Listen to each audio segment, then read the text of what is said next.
Okay, so we started. Hey everyone, Avatar Guy here.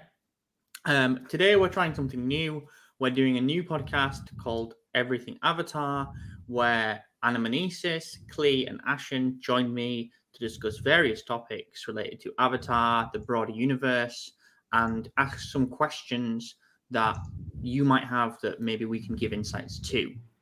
Um, we're going to kick off kind of just with a retrospective, given that Avatar: The Way of Water came out 5 months ago, and lots of different things have happened since then.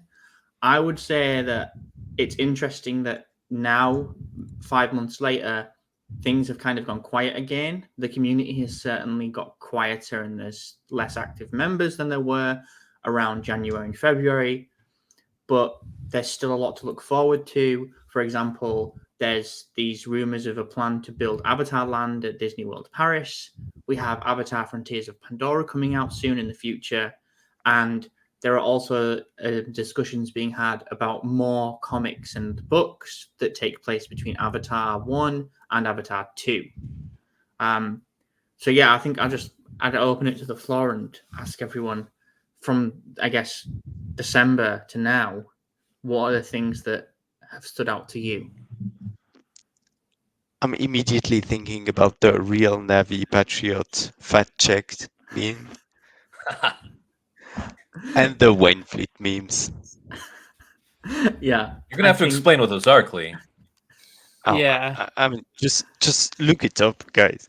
It's that picture of the recon guy with the sunglasses, and he's standing in the forest, and he has this very particular pose that looks familiar to you.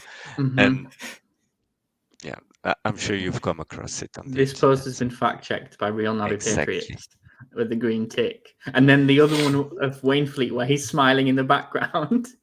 And the one where he's staring directly into the camera. Oh yeah, when Quaritch is waking up. Exactly. So that meme is actually called Avatar Guy. So if you look that meme up on what's the meme? There's a meme wiki, like there's some Wikipedia of meme, and it's called probably something like that. But it's like Know That Meme or something. Know Your Meme. Oh, yeah. And if you look it No, up, yeah, it's it's called Know Your Meme. Yeah, Know Your Meme. It's called the Blue Avatar Guy because I'm strange, and sometimes obviously I Google Avatar Guy. That will pop up when he's looking down at Courage when he just wakes up, and he's like, yeah. So, I mean, all the people that were saying that there was no memes related to Avatar. No, there are. Yeah, now there are. Is there any arguments left? I feel like the scene where Tsute is falling from the Valkyrie when he dies in the first movie, I feel like that one is making a comeback as well. Yeah. Oh, that's my favorite from the first movie by far. The music just, yeah. My favorite version of that is where it says, when your dad's putting Christmas lights on the roof, but you covered it in Vaseline. Yes, I see exactly what you mean. That's one of my absolute favorites. Anamanesis, Ashen, how do you feel like in the 5 months after the release? Well, I'm going to be a little bit. Go ahead, Ash. No, sorry about that. I guess it's the UK America ping difference. So what I'm concerned. So I was looking forward to an extended cut of Avatar 2, and I'm not sure if that's going to happen. It will. You got to wait for the Blu-ray. Okay. Maybe special edition Blu-ray. I don't think you're right, man. I think I'm with Ashen on this. I feel like anything that was cut from 2 is going to end up in 3. And no, you're right. You're right about that too. But I think they're going to milk this for as much as they can. They got a streaming release, then they got a Blu-ray release, then they're going to have a special edition release, and then we'll get all the extra stuff. Yeah, that might be a year or two out. Who knows? They do. Maybe they'll do Avatar 2 and 3 extended director's cut special release. Yeah, like I'm not long.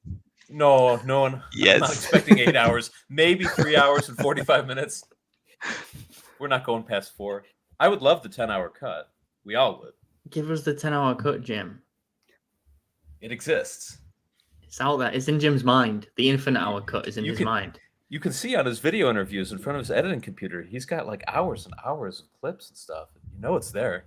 I mean, that I don't know. Like, I'm gonna stay with Ashen. I think that I'm not certain that there is going to be an extended edition. I hope there is, but the pessimist in me right now is just It saying was I don't think there will. I think on the first movie, if I remember correctly, it was September 2010 when an Yeah. extended cut came to cinema, and they re-released it in cinema for like a couple of weeks. I think I'm not actually sure of the time frame, but that would be so good if they did this for Avatar 2. Just an extra 10 minutes of footage in the cinema.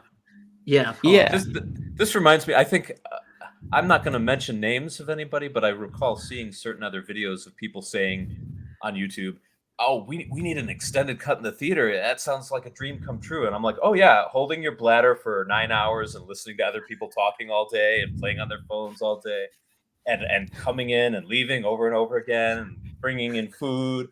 That just sounds like a dream come true. I want to sit in the theater for that long and experience that." That's an American problem. a People 9 prefer hour that in the theater here, Yeah. so it's Yeah. funny. You're American probably right. problems. But here's the thing. Realistically, though, the tickets would be more expensive because they'd have fewer showings. So and they'd probably have like maybe a 2-item minimum, like a 2-drink minimum. Because if they can only show the movie 2 or 3 times a day, it's not a good business case. I guess being Avatar, it would help, but it would just be a logistical nightmare for theaters to show. Oh, it wouldn't be it wasn't like a wide release. It was like an extension, I guess they call it. Yeah. Yeah. Anyway, just wait for 2035 or 2040 where we have all 5 Avatar films. We can do the full day's watch. I think the 15-hour cut. by that point, Jim's consciousness will have been uploaded into AI, and we'll be able to experience any Avatar movie we want. That's just immediately ripped from his AI brain. Do you guys think we'll ever see a VR experience? I mean, Because probably. we got Frontiers of Pandora, but there's not a lot of confirmation on all the features yet. I'd love to see a 3D VR experience of some kind. I think because of the nature of the creation, the way that it's created, and because they basically work in that, like it's basically an AR environment, I think that it would be almost super easily adaptable to VR. Right. I feel like Yeah, that would be. they have the assets, certainly. So you know the Flight of Passage at Disney. Yeah. I feel like this would be the version 2 of that, is to have like VR goggles, 3D VR goggles. That's the So you future, can actually guys. look about left and right. Look All up and VR down. goggles are 3D. The problem with Yeah, that is exactly. there's going to be huge motion sickness if you do Flight of Passage when you're standing still. Take it from someone who's played a lot of VR stuff. Some people have the stomach for it. Most people don't. Because I've played flight sims, and if you're flying around like that, you start to get total vertigo. I saw a clip of someone today on a VR game, like walking across a girder, hanging like a kilometer in the air across 2 skyscrapers, and someone without VR goggles pushed them over off the girder, and they absolutely freaked out, like they're actually dying. Like, could you not just get actual trauma, like mental trauma from it messes with your head on a physiological your level. brain thinks you're here. I mean, If I was you're gonna. playing a violent video game and someone hits you in the game, you're going to like put your arms up to defend yourself. Yeah. There's no way not to. I mean, I thought you were going to say that the true problem with an Avatar VR experience is that you're going to get people who never want to leave. Right. Oh, that too. Yeah. That's the true fear, that people get put Avatar post Avatar depression syndrome. People are going to be trapped inside it screaming, saying that they don't want to leave Pandora. Yeah. That's the true dies threat of VR. after not drinking water for 30 hours. Yeah.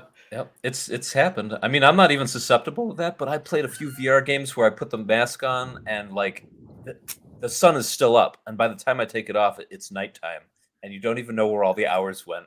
You just get absorbed into it. It's not a good habit. But I can see it being a problem.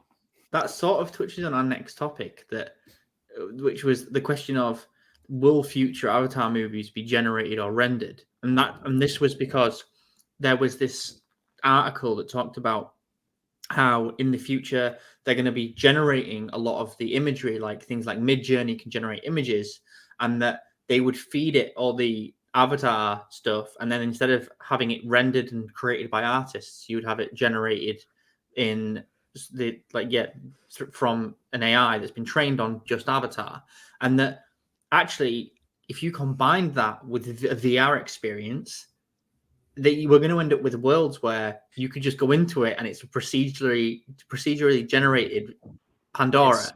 It's going to happen. And if you'd asked me this question a few months ago, I would have said no. In just the last couple weeks and months, I've changed my mind on that because it's accelerating so quickly. And most consumer grade software, it's not up to the level of the professionals. We can only imagine what the high end stuff must be doing. Yeah. That day is coming faster than most people think.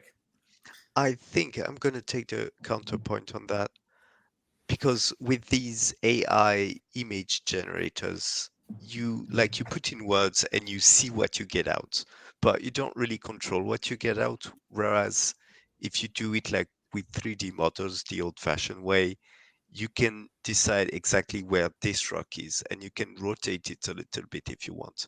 Whereas with these image generators, you just type in a bunch of floating mountains and you get a bunch of floating mountains, but you don't get feel that like, much control on it.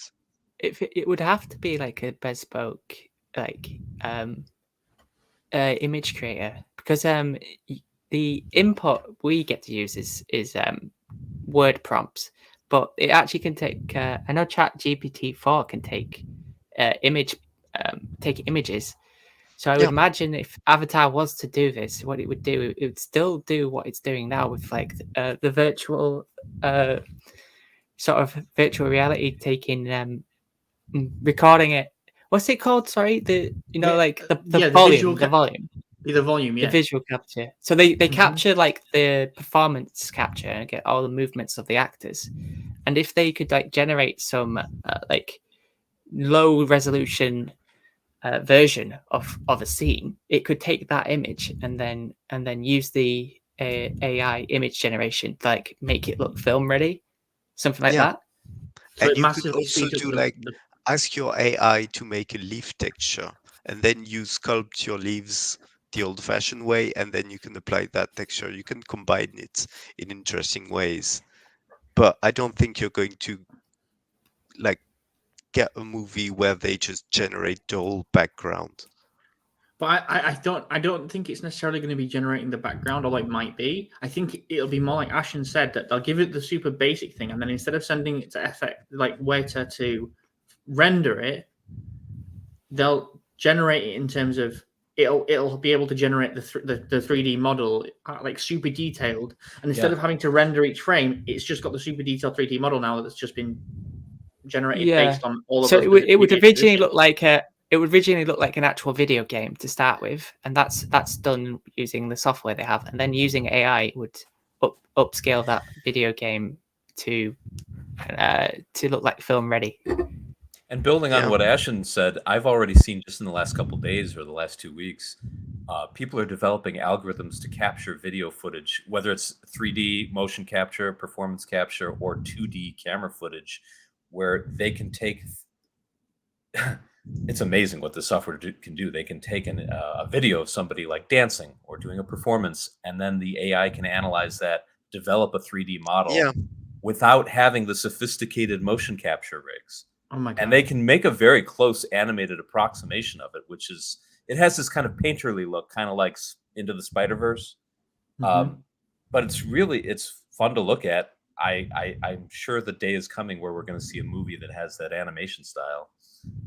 It has a very dreamlike quality that draws people in, and it's just going to get better and better.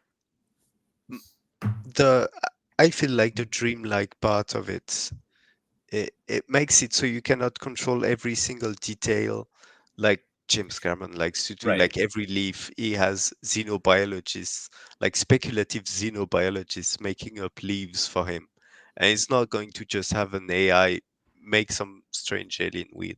I agree with you, but they'll dial that in. They'll Yeah, get much but more I think precise with that it. you can use Yeah. it in some parts of your workflow and keep Right. others under a stricter control. Right. I think that the impact it potentially has on the rest of the film industry also will be interesting, because you could have models trained on Avatar and that potentially can do amazing things, and then maybe that will help bring the price point down so that you get filmmakers who can now, I mean, in the same way that you're getting images that people would have, have to pay a lot of money for in the past, that you actually are maybe democratizing the level of CGI that James Cameron can use for other people. And I think that would be insane. Yeah, like But you can use it Yeah, to and cut out parts of an image.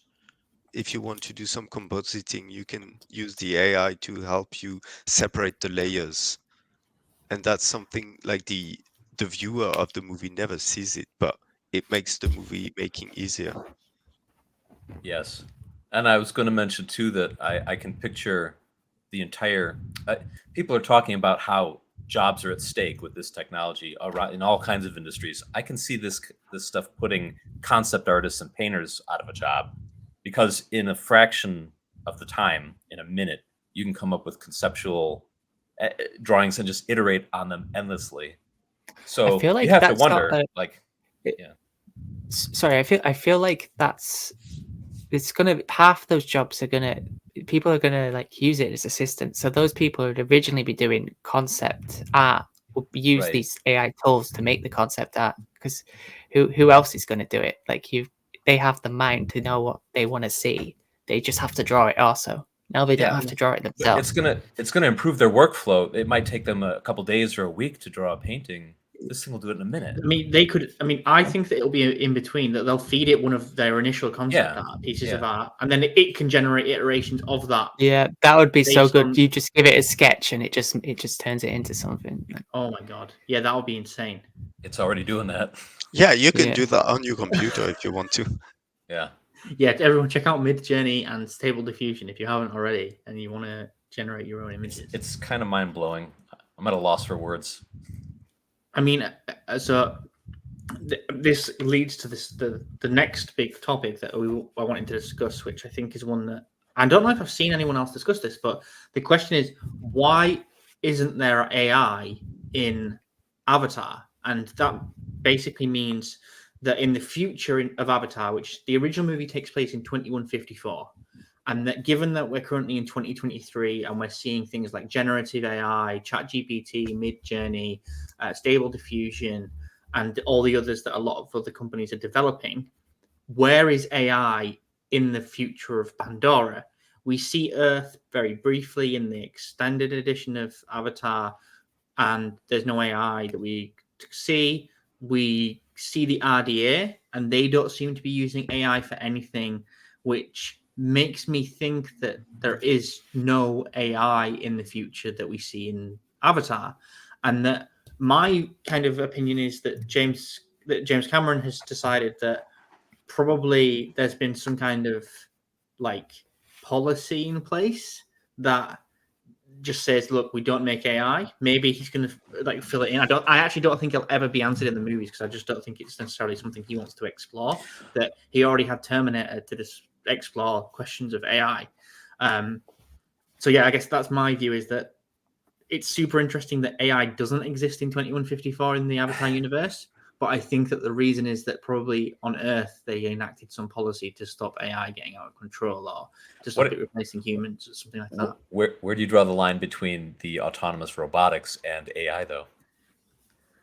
That's a very good, point, because they do have the drones building the cities, right? And I figure that those drone swarms are going to play into the future movies. They're going to use them as weapons. But I think that they're maybe just used. They're more like algorithmic, and they have preset instructions rather than actually being able to like think for themselves. So they're not there's no artificial general networks. intelligence. It's like dumb AI. It's just following commands, right? Rather than thinking. Yeah, it's like the difference between the machine that beat Kasparov at chess and the machine that beat the Go champion, whose name I don't remember. one of them is like an algorithmic machine, and the other one is a neural network. Mhm. Yeah. It's a machine learning neural. I love that in Terminator he calls it a neural net. It's like, what is it? Is it an exponentially learning neural network? Is how he describes Skynet back Yeah. in Yeah, 1984? which is what a neural network does. Right, but I mean, it feels like Jim was. Yeah, he was right on the money. Yeah, he's like, even the description. When you see usually in films they describe something, but they don't get it exactly right like that. I think I'm going to I make a think- meme of the scene in Terminator where Sarah says, "I'm not stupid, they can't make things like that." And Reese says, "Not yet, not for about 40 years." Guess what? 2024 is exactly 40 years after 1984. Oh my god! So oh, no. I imagine Jim down in New Zealand. He's in the shower and he's thinking like, "Uh-oh, what did I do?" You could make a There's a- ChatGPT mid-Jenny meme where Kyle Reese is like, it will not stop. I personally think Jim Cameron does not. He actually thinks what's going to happen is Terminator. Not. I don't think there's a possibility you get to 2154 without AI being more Yeah. than it is in Avatar, and he's Yeah. purposely like downplayed AI so Right. that he can make a story he wants to make rather than like Yeah. do it as For the same accurately as reason he they thinks. don't have like laser guns or plasma weapons. They have Yeah, guns or- that relate to us, and that's the same reason they have machines that relate to us. Yeah, but in Aliens they didn't have any plasma weapons and they had androids. Do you think we'll And have is it- plasma weapons True. by 2154? I don't know. I don't know. That's what I'm Agree, saying. is that like, the- In some Is that the nuclear same reason weapons they, are plasma weapons. I mean, look, in Terminator we had them about in the 2030s. In Aliens and Avatar it's 150 Yeah. years later and they still don't have them. So it's two different worlds. mhm. I think that there's some kind of robotics. He's not being naive about that, about the advancement of technology. There's probably some kind of robotics that we haven't seen yet that act more autonomously or independently. I mean, sorry, go on, Ashton. There's a 5-year-old interview with James Cameron, I think with The Wired, but they're asking him about movie stuff, and one of the questions is about AI and where does he think it's going to be, and he said that he thinks something about sort of. He said the words, "I think we're doomed," personally, and was mentioning things like 10 to 30 years from the point of the interview was when we're going to get AGI, artificial general intelligence. yeah. You And know, that he was- didn't that was he didn't 5 move to years the ago. middle of nowhere in New Zealand because he liked the scenery. He knows that everything's going to Yeah. collapse. Oh god. Unfortunately, not we to- don't all not have to the get kind of all- money to move out there. Yeah, not to get all doomer on this, All but- existential. So I You think want to talk about AI? Yeah, no. So one of the ones that I thought was that because I think Dune has been a real big influence on Jim and the Avatar universe, that in Dune the reason they don't have thinking machines is that there's like a war. So they're like World War III almost in Yeah. Dune is between thinking machines and humanity. So it'd be cool if there was some kind of offhand line where, like Quaritch, oh god, I mean that would be crazy. That the RDA. Like there's some reveal something that they actually won the war against Skynet, and this is a post Skynet world. That's interesting. Could you imagine? It That all would be exists in the insane. Terminator universe. Yeah, it's all been part That'd of be the so Terminator good. universe. All are gone. Oh, and at the end of Avatar 3, like we need to reactivate Skynet. It's the only thing it's the only thing that can beat Ewa. I see a good Okay, fan fiction and here. Skynet and Awa get married. That's Avatar 5, man. They And both that's how it want to ends destroy humanity. Peace. Mhm. Skynet. You heard it here first, everyone. Skynet and Ewa get married. That's They can Jim's been planning they this. can agree on that. They That's want who's to kill Kiri's humanity. father. Kiri's father is Yeah. Skynet. Oh my god. Traveling in time. We've cracked it. Kiri's dad is. Oh my god! Literally, that's an idea. They're like, the scene where she's like, where Grace starts glitching out and going, "Oh yeah," she's like, "Who's my Yeah. dad?" Yeah. Literally, it just goes. Shoots by. and the Terminator skull comes out of the flames, and then Kiri's like, "That's why she can't handle it." Of course. If Oh it my doesn't God. happen, somebody's got to make an alternate version of that. Jim's been, and then somehow aliens and Titanic also need to fit in there. I don't know. I mean, Titanic's technically nonfiction, right? That's true. So it's in there anyway. Yeah. Yeah. Oh my god, I want to see AWA versus Skynet now. Someone like that. They wouldn't. Fan fiction. They wouldn't fight each other. I think they'd get along swimmingly because they both have the same objective. They're They tired of would, humans destroying everything, so they get rid of them. But I don't know. I feel like Skynet would, once the humans are out, Skynet's going to turn its gaze to Pandora, and not going to want to. They'd probably fight after they've decided that humanity's. Yeah, the after Navi humanity's cannot gone. look like humans if you squint. So Yeah, I've seen like images where people have drawn alien versions of the Navi, but what I'd love to see some kind of Terminator adapted for Pandora. oh, I would be mad. that Okay. would be amazing. I'll get right on that. I can work something up. Mid-journey. Yeah. Yeah. Oh my god, I can't believe I hadn't thought of that before. Oh my god. Clee, you're a genius. Oh, some people have thought of that. Yeah. We just got to work on it some more. So okay, It's a cool concept. I think And it is, we yeah, still 100%. gotta fit True Lies as well. So Yeah. But isn't that's another true story? I mean- right? Arnold was a spy. Yeah, it shouldn't be hard to fit True Lies in. It's just it could happen in a real world. You don't have to really change much. You make Arnold into a Navi spy. He's like, I'm here to join the Avatar program. I want to be part of your plan. And actually, he's secretly a spy. He betrays them. I think Arnold only wants to do comedies now. He's not interested in action movies anymore. but you can make it a comedy. Like in True Lies, he lies to his wife, right? Yeah. So like his wife believes he's a true Navi, but he's actually an avatar. Yeah, he calls it true Navi. Yeah. Do you guys Yeah, think like- Avatar 2 would have been better or worse if Arnold was cast as General Admar? Worse. Better. Okay. Worse. Okay. I don't know. I think better. I You know, think better. you know who would have been better is Michael Biehn. Yeah. I think Arnold I mean- and Michael Biehn would be good. Yeah, we gotta have some aliens cameos before this franchise is out. We've got Sigourney. She's not a cameo. Yeah, she's not a cameo. I mean, Ardmore was in Avatar 2 so little that Yeah, anyone could have played her. she I'm like, basically was a cameo. Yeah. yeah. I mean, maybe her. I mean, again. So this moves on to our next topic, I guess, discussing the future of Avatar, which is Avatar 3. That we know that it's coming out in December 2024. That it's being worked on right now. That it's got all the characters who survived Avatar 2 returning, maybe some that didn't, in classic James Cameron fashion. I do think that one of those big plot points is going to be that in Avatar 3, Ardmore and the RDA are going to have a much bigger role. Oh yeah. I for one would like to see the RDA gain a little more inroads, and paralleling something like The Empire Strikes Back, where the middle of the story is a big downer, the heroes are their worst, and the bad guys are winning. I'd like to see the Navi on their heels being pushed back by the RDA, where you're not sure which direction it's really going to go. And I think you guys already know that that's been hinted at. I don't just want to see the good guys always winning. I can't think that he'll end Avatar 3 on that note though, because there's like 2 years left. Like, is it 2 years between 3 and 4, or is it longer? It's currently planned to be 2 years, right? It doesn't Yeah, have to be a yeah. cliffhanger.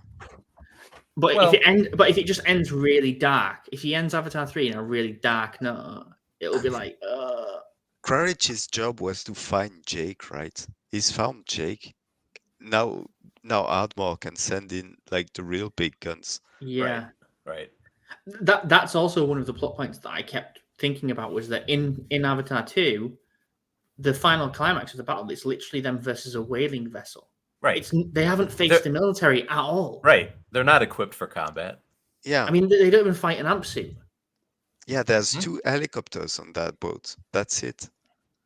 Mm-hmm. They almost they downsized the scale of sort of the battles in Avatar 2 from Avatar.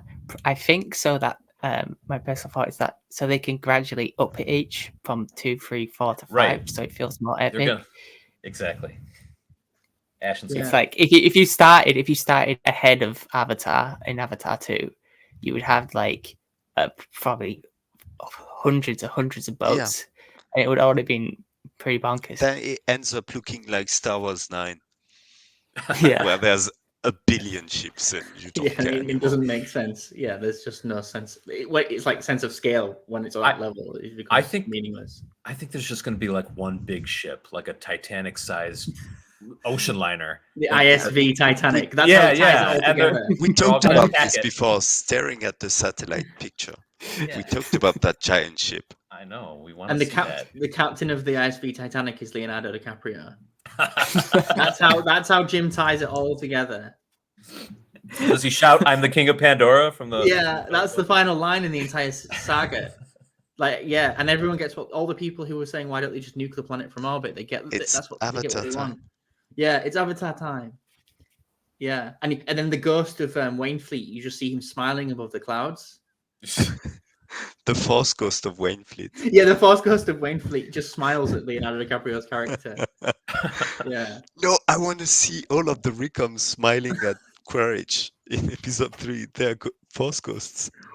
oh By my the way, God. do we think the Recoms coming back, as in like the same ones? I think so. Or I Yeah. think so.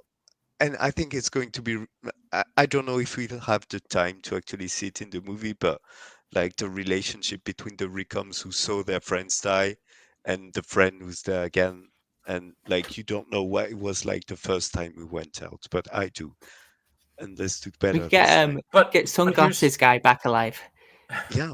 If they make clones of the recoms, they're starting them back from the same point. So no matter how many times they die, they don't know they're dying, right? Well, It would Exactly. just be like rebooting back to the beginning. Yeah. They lose a day. They lose a day. we Yeah. don't know though, because it could be they're starting them from the A2 point. Depends when their backup last was, right? Maybe Ashton's right. Yeah, Maybe Well, they the backup remember- probably it was The before same going into backup. battle. Before going into battle. So But they do a don't backup know each again. time. They got to send that backup Ah. back to Earth, and it takes 10 years to get another recom out there. I Wait, think do, that do they? they're just producing them like clones, like in Star Wars, and shipping them out. You Yeah, they reckon? grow on the That'd be ships brutal. like the avatars. Right. So they're Yeah, kind of so like they're that's true. We're brainwashed each probably- time. Probably not seeing them again. Or maybe in 4. Maybe different recoms. I mean, that's another question. I think that there's a couple of things I actually think that for Avatar 3 that one is they've obviously developed the new technology in the time period between A1 and A2 that of recoms that they don't need avatars anymore. So Jake got kind of lucky in a sense. And then the other one is that in one of those Q&As that Jim did, where he was talking to the fans, and I'll say quote unquote fans because honestly, some of those people that were asking those questions I thought were like off their rocker. That he said that there's like reasons for example, why they don't synthesize Amrita. Like there's like reasons for that.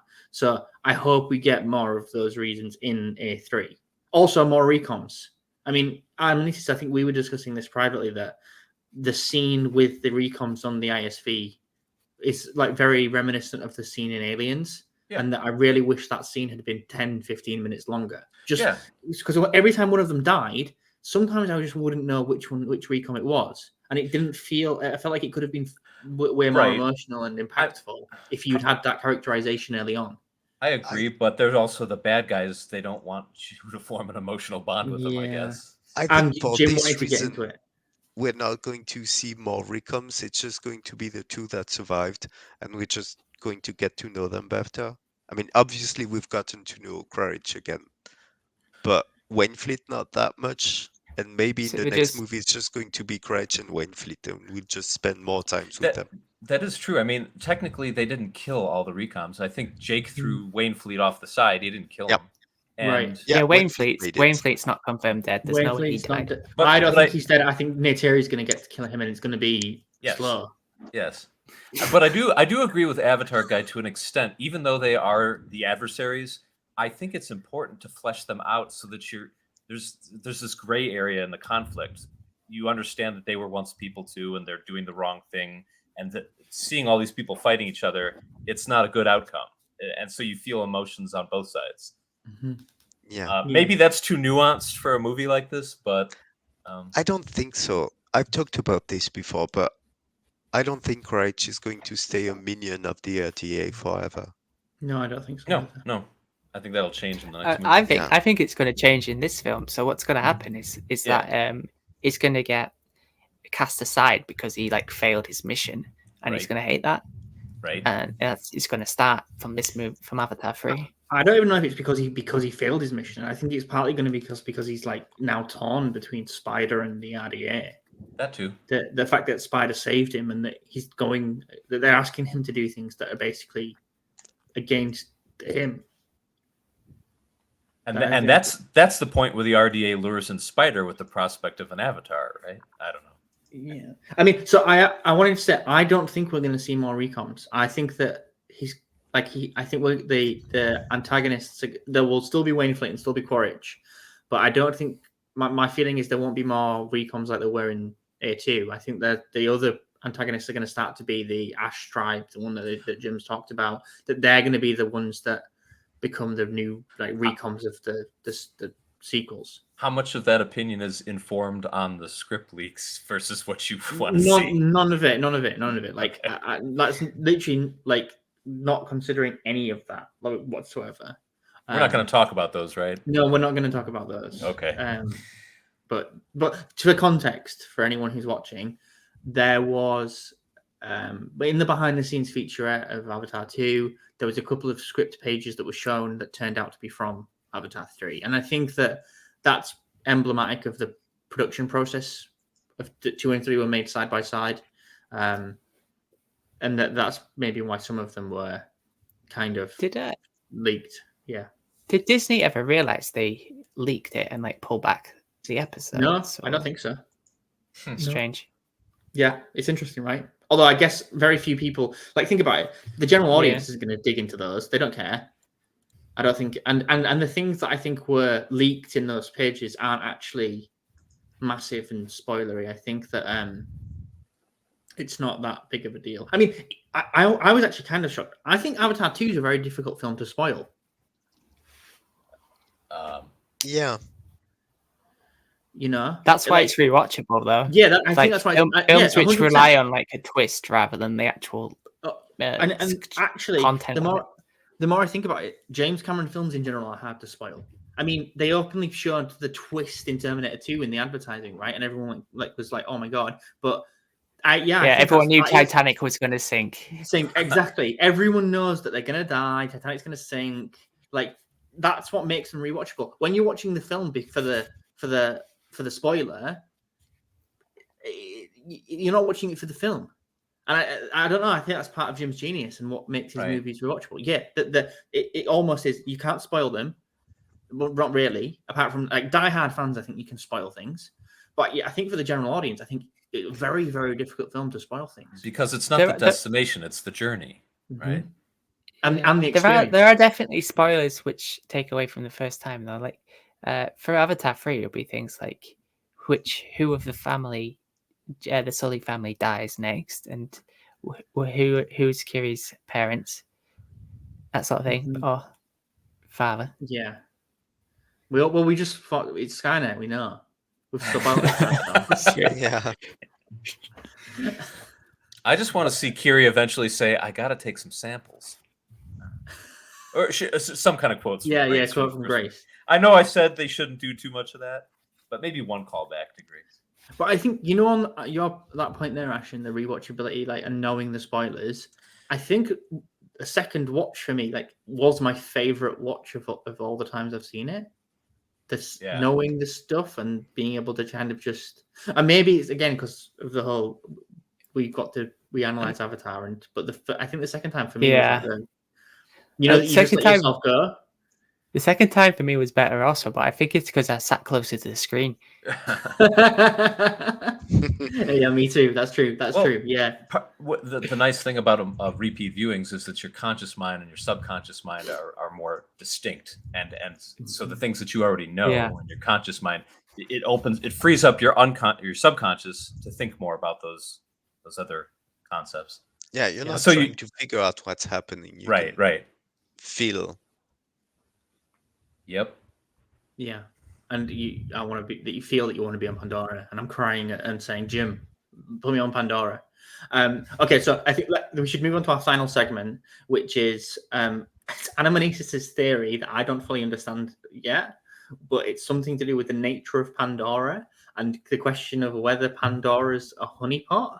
So, I mean, Anamnesis, I think take it away, and we'll Well, react. for those, it's kind of complicated, but for those who don't know what a honeypot is, it's basically the concept of a lure, a natural lure. How do you catch a bear?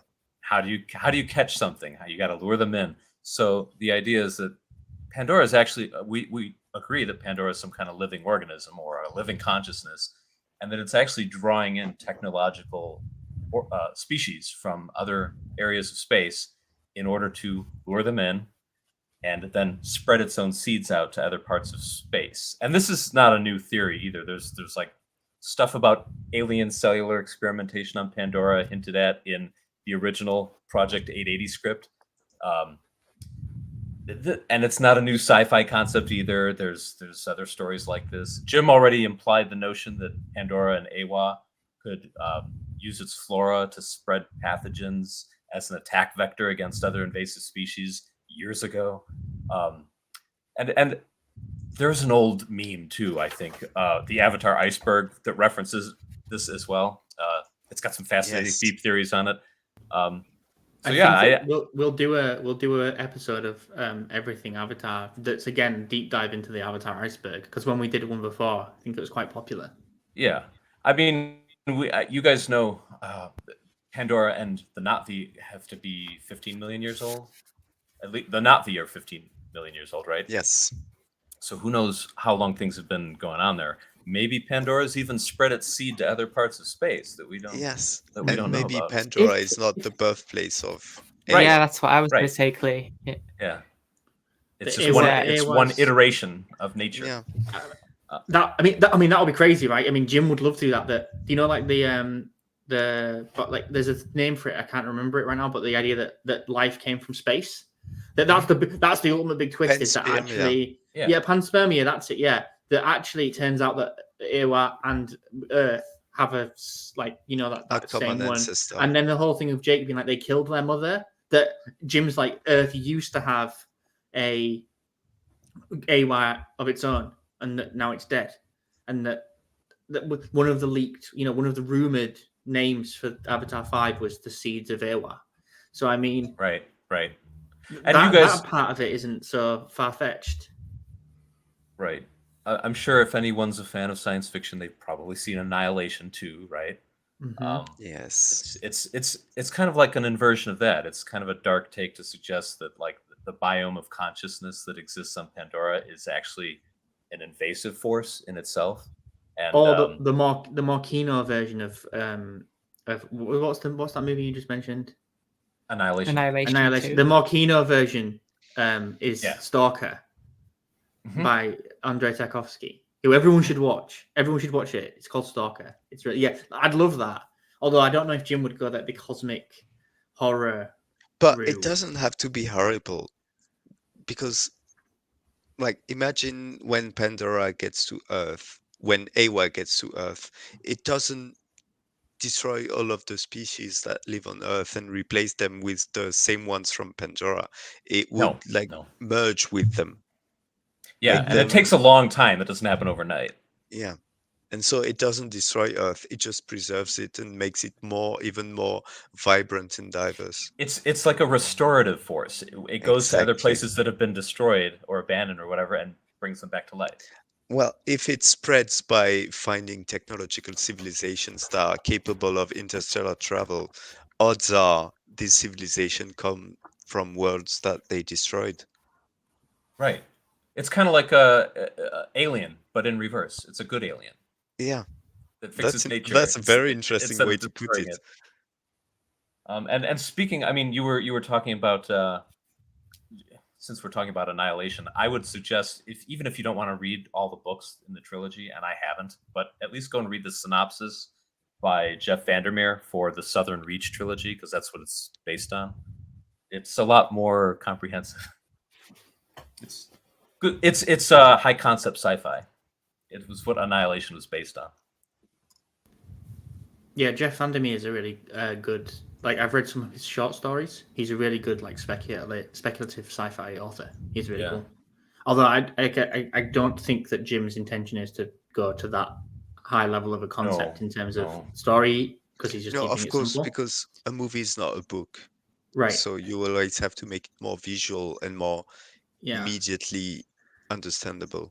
Yeah. That's a great point, Clee. A movie isn't a book. If you want a really good story, go read a book. That's why I always say that to people, and they're like, "Oh my god, that story is so simple and so basic." Uh-huh. Ashen, we need to clip that into a short. It's If probably you want- probably the reason. Sorry, it's probably the reason why their AI is not mentioned. It's because it's not a book. It's a film. It's only got 3 we hours. don't care about how the tower control at Bridgehead works. We just need to see a guy pressing buttons. Yeah, I mean, Clee does care about that, but the average, I general, care the general about what audience the didn't. buttons look like and what the screen looks like, mainly because it's a movie. It has to look nice on screen. Yeah, just That's very out of character for you, Clee. Yeah, I would have thought you would have won the manual. I do as well, but it's a movie. It has to look nice. Yeah, and also it's a movie. Again, I guess this goes back to the start that it's a movie that made 2.3 billion worldwide. Right? It's the third highest grossing film of all time. It has to have a broad appeal. Yes, my grandmother likes that movie. Right. If it's going to go if it went into the concepts like Annihilation does, even though Annihilation doesn't necessarily go into the concepts, but if it was like that kind of high concept sci-fi, it wouldn't have resonated with the people like it did. No. And Annihilation, that ends. It's a very dour and harsh movie. I think Jim wants to take this in a more positive and uplifting direction. Yeah, for sure. Which is why it's completely ignored AI. Come on, hey Bishop, man, he was a good man. Yeah, that's true. Oh my god, I had never considered Bishop as an AI, which he is. But Bishop has a body. I feel like there's a big difference between, say, Bishop and Mother from the first Alien movie, because one has a body, so like it's a person you can talk to, you can look at him in the eye. With Mother, she's just in the walls, she's a voice. Right.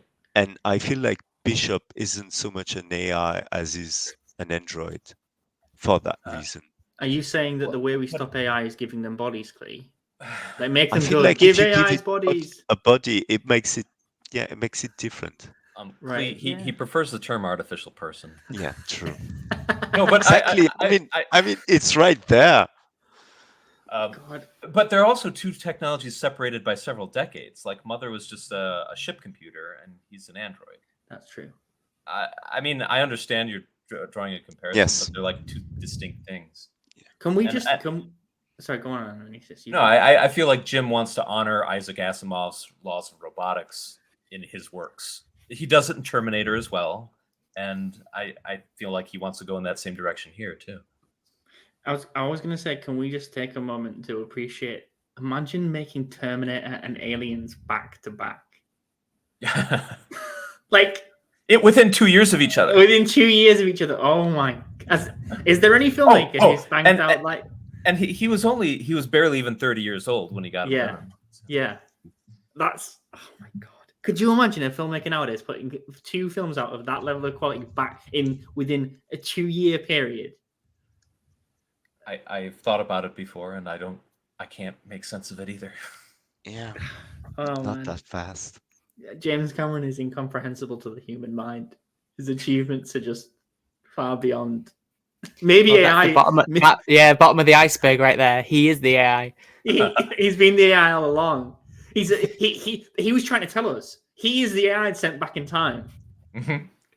Oh my god, Jimnet. He's definitely JC. Who was his father then? Yeah, he didn't have a father, man. It's JC. Mm-hmm. It's JC. No, John Connor. Oh my god, it's all coming together. The mystery is being unraveled right before us. I think on that point, I think we can end this episode. I think I really enjoyed this for the first episode. I'm looking forward to the ones in the future. Thank you all for joining me. I hope you all continue to be part of the episodes. Maybe we'll have some guest stars in the future. Maybe not. I don't know. Somebody more authoritative than us. Surely. maybe one day we'll get Jim on and we can ask him the questions. But yeah, so yeah, thank you. As always, we want to thank the Based and Robust Network, and thank you for watching, and thank you all for joining me. Yeah, Cheers, guys. goodbye.